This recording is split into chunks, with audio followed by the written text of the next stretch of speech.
What I pray is that you'll have a truth encounter with God. You see, if the truth is not seen, there will be no changes. And that's why we study the Word of God. We need the truth encounter. Truth is not just a concept, it's a guide. The truth points us toward the necessary changes in our lives, and truth encounters, like this one. What I'm about to share might be a truth encounter for you. For some of you, you might already know, but this is an encounter with the truth, and you're saying, oh yeah, the Spirit reminding you, so that there will be a shift in the process of our lives. First thing we need to do is we have to know God's purpose for our lives. Alam niyo ba yung purpose niyo sa buhay?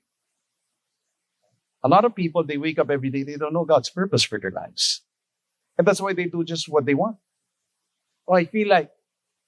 But if there's purpose, everything you know, I've prayed through, I've wrestled with it, so I know how to make the decisions of the everyday because I understand God's purpose for my life. Do you know God's purpose for your life?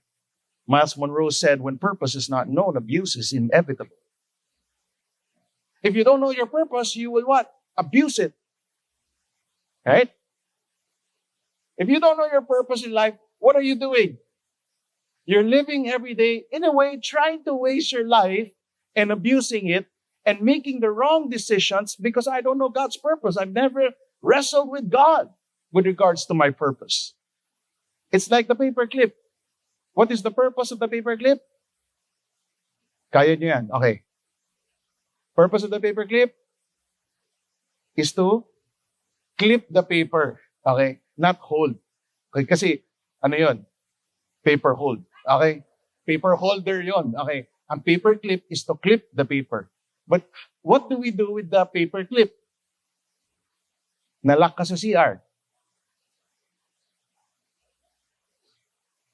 Right? What do? May ano ka. Right? Huwag dito, ha? Okay. Dito lang yon, right? Why? What happens if you remove it from its original purpose? You try to put it back, right? Is it still as effective? No more. Why? You abuse the purpose of the paperclip. It's the same way with life. If I live every day without purpose, then trial and error palagi. No, it's not. It's bad to have trial and error. But that couldn't be your pattern in life. There needs to come in a point of your life where you're saying, now I understand the purposes of God for my life. I wake up every day without wasted moments because I understand God's purpose. My decision leads toward that purpose that God has for me. We love to quote Jeremiah 29, right? For I know the plans that I have for you, plans to prosper you, not to harm you. Totoo ba? Alam mo rin ba? Do you know?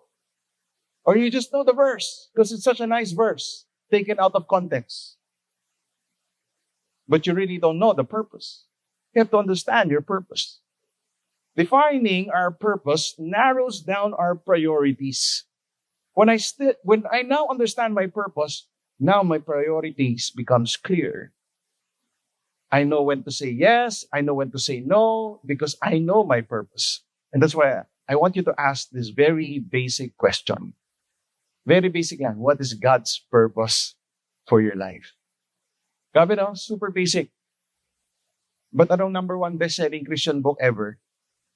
Aside from the Bible? No. Giants for breakfast. No, loko lang. Okay. Purpose-driven life. Imagine. People were like, oh, I need to know my purpose. And they read the book. Why? Even Christians, at times, we do not wrestle with God regarding our purposes. And that's why we make fatal mistakes in life because you're abusing something that's supposed to be purposeful, but I've made it into something that it's not. Sabi nga nila, it is. What is it? Diba? Many, ang lalim no, yung iba ng notes, ano yun? It is. What is it? Okay. Many are the plans in a person's heart, but it is the Lord's purpose that prevails. Now, I need you to look at this verse differently. Many are the plans. Do you make plans? Sana. Yeah? If you fail to plan, you plan to fail. Book of John. Maxwell. Okay. Okay? Many are the plan. I make plans. I make plans up until today. We just had our strategic planning for Victory Makati. We make plans. But it is the Lord's what? Purpose. It goes above any human plans. And God can say, anak, I'm messing up your plans, huh? But He wants us to plan. Teaches us to plan, to count the cost. But then at the end, we have to understand an awareness that God's purposes are above my plans. Sino sa inyo dito plano niyo mag-retire by the age of 35? Meron ba? Oh, wala. Sino dito open-minded? Hindi, wala. Okay. Right? Why would you retire at the age of 30? What? What's your purpose? Why retire? Retire means to sleep and do nothing. Why you retire? Don't retire. Do something purposeful.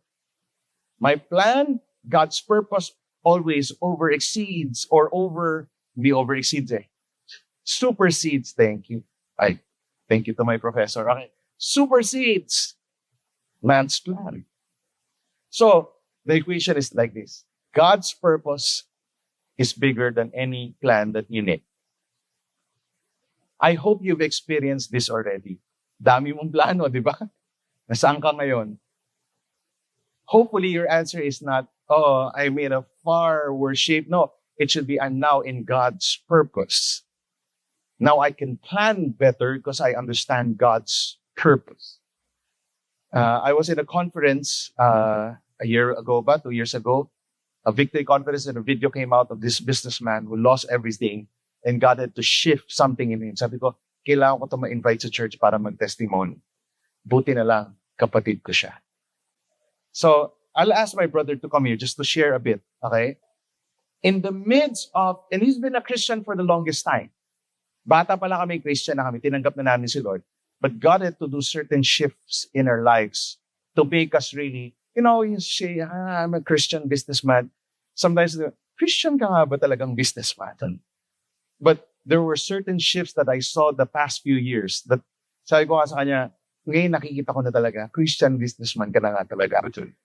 Dati kasi, businessman na nag-church, di ba? Businessman na nagtatithe. Ngayon, iba. I like him to share his story. So let's give a hand to my younger brother, okay? Charles, as he shares his testimony. Okay. Thank you, Pastor Dennis. I'll respect you to that today. By the way, my name is Charles. I'm from Victory Green Hills. And as he said, I've been a Christian. Actually, he was the one who shared to me the Bible. So I think I was 10 years old. So it's been around 30 years. Okay, so alam na edad ko na. I'm 40. So, I just wanted to share to you that, I've been a Christian for so long, and the grand scheme of my plan is to follow God faithfully and to get super rich.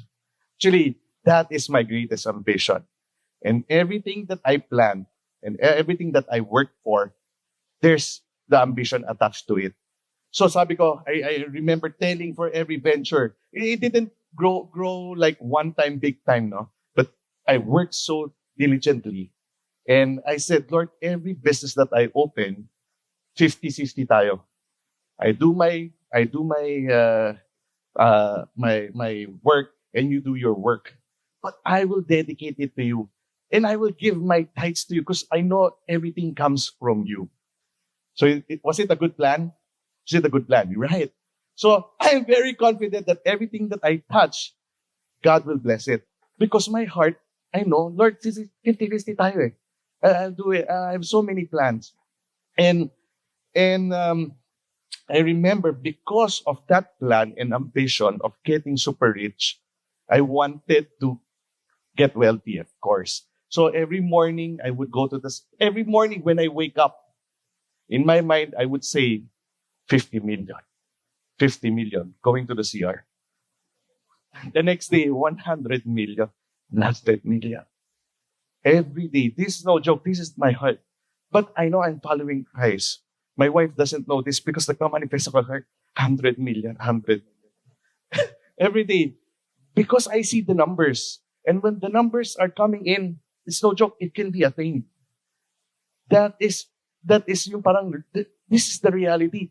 I'm computing, how many years I can do it. I can do it so fast. Talagang the ambition. And I was talking, one night I was talking to my friends and I said, it's time to collect watches. It's time to collect cars. So there was that ambition in me na everything that I do, self-consuming. And I just wanted to show you my business. So there's a picture on the slide. So this is I do online e-commerce. So this is my warehouse in Bulacan. It's a 1,500 square meter. And we were doing really great. Every single year, I started small. God has blessed it. I found the winning formula. And I said, wow, Lord, how many more warehouses can I do? Diba? To reach the 100 million. 100 million. And this is the picture, December 29. And I'll show you the picture next day. This is the picture next day. So for so many years, I've been working for it. And parang sabi ko, Lord, yung ambition ko, wala siya na. And this night, I was praying to God. And two things shifted. The first shift was, Lord, it's not 50-50. It's 100 and 0. 100% belongs to you and 0% sa akin. Then the other shift was the ambition. Lord, I don't want to get rich. I don't want my... In a snap, you took it away. And the shift was so great that it humbled me every single day. After this, I moved to a desert. So parang nasa sabi ko, I'm in a desert season. And I was searching for my purpose. Lord, what is the purpose? What is the greater picture? Why this thing happened? And the greater picture is God had led me to experience the desert in my life. The desert in my life is, I had 70 employees. And 70 employees is no joke when you give salary. So every single day, when I look at the salary, ang term ko doon every salary is a victory. Kasi, pag titignan mo, it's, how do I survive with this one? How do I start all over for all the inventory that was lost? And I was talking to suppliers and to clients. I had to refund some of the payments. I had to deal with a lot of, parang ang tawag ko dun legal documents and legal letters telling me, putting me to shame, etc. Because sabi ko, hindi naman ako nagsunog, kapitbahay ko nagsunog. Bakit ako? But, the God's faithfulness during those times, every single day, I see it. I see it. Even until today, every payroll is a victory. Because I see, Lord, this is what you did sa mga Israelites. Every single day, Lord, yung mana nila, it's just there. And my story, sabi ko, Lord, what is the purpose of this? And my story led me to different people. And, sorry, this is not so I'll show you now. The next. So, yeah, this one. So, background ko is I started from Divisoria. Nagtetela talaga ako. I had stores in malls in Divisoria, basically. So, I didn't imagine that because they heard what God has done in my life, what God has done to my warehouse, and they see the heart that, Lord, my ambition has changed. So this man is the director of GrabPay in Singapore. And I cannot imagine, what am I doing here, Lord? So I was there in the Singapore talking to billionaires and telling them, why I want to build my startup company. Kasi I'm back to zero. So startup company, and I said, it's for Kingdom Impact. Lord, this is my purpose. It's not already for me. I don't want to gain wealth just for my... So Lord, yung heart ko, it changed mo. The ambition has changed. Self-gratification has changed. Accumulation of wealth and power has changed. That is the greatest shift that God has brought me. And every morning now, when I wake up, two things come into my mind, not 50 million, 100 million, but the first thing, ito totoo to every single day, andyan yung wife ko. I said, Lord, thank you for loving me so much. And the second, Lord, you are so holy that you set me apart. You set yourself apart from me, Lord, na talaga sobrang holy mo. And I want to do good things, Lord. I fear of sin. I don't want to do those previous ways, Lord. And,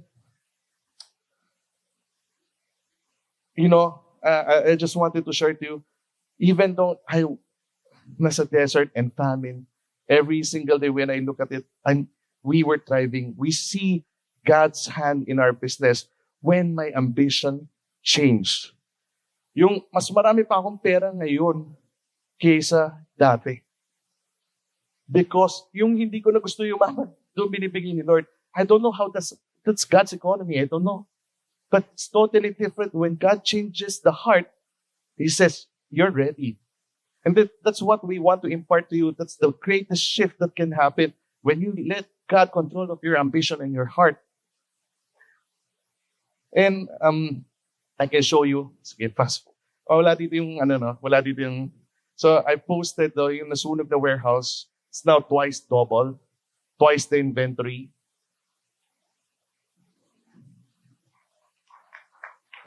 Yeah, I just want to show to you the next slide. This one is found in Exodus 30, verse 17. When Pharaoh, I hope you all read this. This word is for all of us, not just for me. When Pharaoh finally let the people go, God did not lead them along the main road that runs through Philistine territory, even though that was the shortest route to the promised land. God said, if people are faced with a battle, they might change their minds and return to Egypt. So God led them in a roundabout way through the wilderness toward the Red Sea. Thus the Israelites left Egypt like an army ready for battle. And I just want to leave this message to all of you. God's intention is not to go back to Egypt. Egypt is so rich. Egypt is predictable. There's a Nile River that you can get your provision. I've got, na-taste ko na yun. And that's not what God's intention for Victory Makati. God's intent to you is to shift to the desert and to the promised land. The desert is where God revealed to me every single day, humbled my heart, who the God of the desert is. And, in the promised land, it's not just, sabi nga, yung God's milk and honey. But God's intention is not for us to stop in the desert, but to move to the promised land and be competent and faithful to slay those giants. There's giants. And God's rain is not also predictable. You have to depend because the rain comes from the mountain and the valleys. It's not patag. Hindi siya flat land. There are mountains and valleys in the promised land. And when we go through that shift, you will see who the God is. And I'm just pretty sure it is true, it is perfect in that way because it is His will. Okay, so thank you. Thank you, Victor. All right, thank you. So, anong manifest word niyo paggising niyo sa umaga, no? Hopefully, it's the word of God, right? You speak the word of God, not your own goals and ambitions, but what God does, God's purpose over man's plan.